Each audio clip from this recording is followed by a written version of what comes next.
A long time ago, there was a Chinese emperor whose palace was the most beautiful palace in the world. It was filled with all the fine and beautiful things.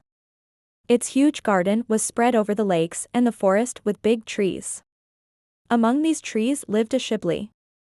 The emperor's city was popular, not only among the people of the city, but also among the travelers coming from different places.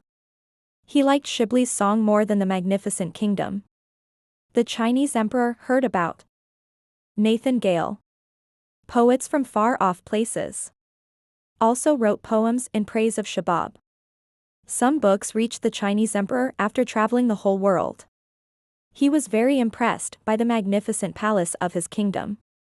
Before he read it, "The Nightingale is the best." This confused the emperor and he cried out, "Don't you know about any nightingale? How is it possible that such a magnificent bird can be in my garden? About which I don't know. I have never heard the mention of any such bird. I have never brought it to the palace.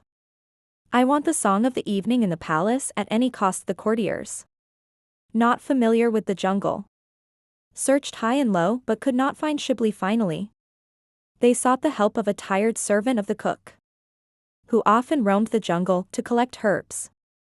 She led them to Shibli, who was sitting modestly on a branch. Its feathers were plain brown but its eyes were shining with the world. The courtiers brought Shibli to the emperor, who was waiting in his room with the grand throne. When Shibli started singing, the emperor and his entire court were spellbound. The emperor was so impressed that he ordered Shibli, "I order you to stay in my palace and sing for me whenever I say." The nightingale wanted to make the emperor happy. He agreed, however. As time passed, Binda kept longing for the freedom of the jungle. Although it sang loyally, its heart longed for the cool shade of the trees and the company of wild animals. One day the emperor received a gift from the Emperor of Japan. A magnificent mechanical Shibli covered with jewels and gold. This mechanical bird could sing as beautifully as a real girl, and its appearance had astonished the court. The emperor was saddened by the mechanical wonder. The real Shibli flew back to the forest where it found peace among the trees and began its life of freedom again. The emperor and his court listened to the mechanical bird, which could sing only one note repeatedly. One day the mechanical bird broke down. No amount of manipulation could restore it, and the palace fell silent. The emperor, now evil and weak, realized the value of the song of a real girl very late.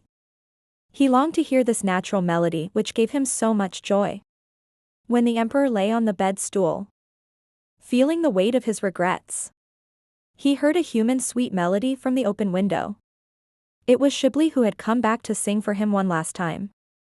The song of the bird rang out, filled the room with warmth and comfort, reduced the Shahenshah's grief. "Dear Shibli, I was a fool.